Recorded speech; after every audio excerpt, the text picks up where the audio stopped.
শাশ্বত বাণী।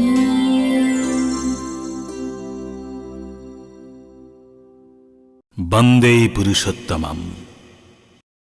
পরম প্রেমময় শ্রী শ্রী ঠাকুর অনুকূল চন্দ্রের আলোচনা প্রসঙ্গের প্রথম খণ্ড।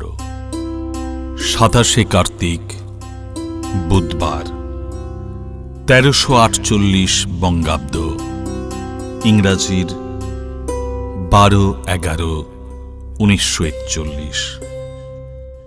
স্নিগ্ধ শান্ত উজ্জ্বল হেমন্তের প্রভাত।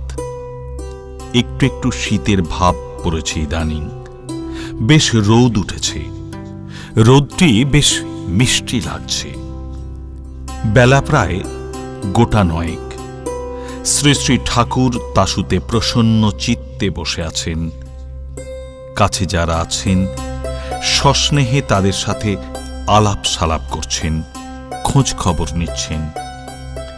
একজনের বাড়িতে ম্যালেরিয়া জ্বরের সংবাদ শুনে শ্রী শ্রী ঠাকুর ব্যস্ত সম্মত হয়ে তৎক্ষণাৎ প্যারিদাকে সেখানে পাঠিয়ে দিলেন।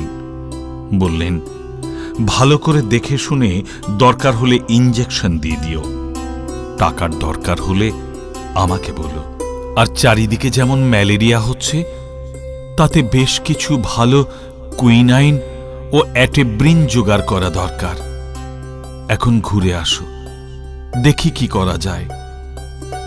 যারা উপস্থিত ছিলেন শ্রী শ্রী ঠাকুর তাদের প্রত্যেককে পই পই করে বলে দিলেন ঠিকমতো মশারি টানাতে, মশারি ভালো করে গুঁজে দিতে, যাতে মশা ঢুকতে না পারে।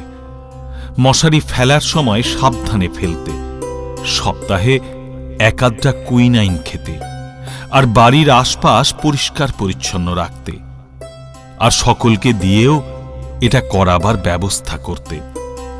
এরপর প্রফুল্ল জিজ্ঞাসা করলেন, কর্মহীন সচ্চিন্তা নরক কেন? সচ্চিন্তাটুকুও তো লাভ। শ্রী শ্রী ঠাকুর বললেন, নরক মানে কি তা জানিস তো? প্রফুল্ল বললেন, বৃদ্ধিতে যা হানি আনে টেনে নেয় তা নরক পানে। শ্রী শ্রী ঠাকুর বললেন, হ্যাঁ, ওতে সচ্চিন্তার একটা বিলাস পেয়ে বসে, যা জীবনের কোনো কাজে লাগে না, আর তাই নরক। প্রফুল্ল বললেন, ঠিক যেন মাথায় ঢুকছে না, নরক কেন? শ্রী শ্রী ঠাকুর হ্যাবিটে সেট করেনি, অর্থাৎ অভ্যাসে আয়ত্ত হয়নি, তাই অসুবিধা হচ্ছে বুঝতে। ব্যাপারটা হয় কি, যে সর্ষেকে দিয়ে ভূত ছাড়াবো সেই সর্ষেকে যেন ভূতে পায়। যে সচ্চিন্তা মানুষকে কল্যাণ কর্মে নিযুক্ত করে, তাই তার কাছে একটা পোজ অর্থাৎ ভাঁওতা হয়ে দাঁড়ায়। বাইরে সাধু তার ভান ধরে মিষ্টি মিষ্টি ভালো কথা কয়, ভিতরে থাকে অ্যাক্টিভ, সক্রিয়, দুষ্ট বুদ্ধি সেই পারপাসে অর্থাৎ মতলবে ওটা ইউটিলাইজ করে, একটা চিট হয়ে ওঠে। এমন মানুষ দেখিসনি? প্রফুল্ল বললেন, তাহলে এটা তো একটা বিকৃতি। শ্রী শ্রী ঠাকুর বললেন, হ্যাঁ, রীতিমতো বিকৃতি।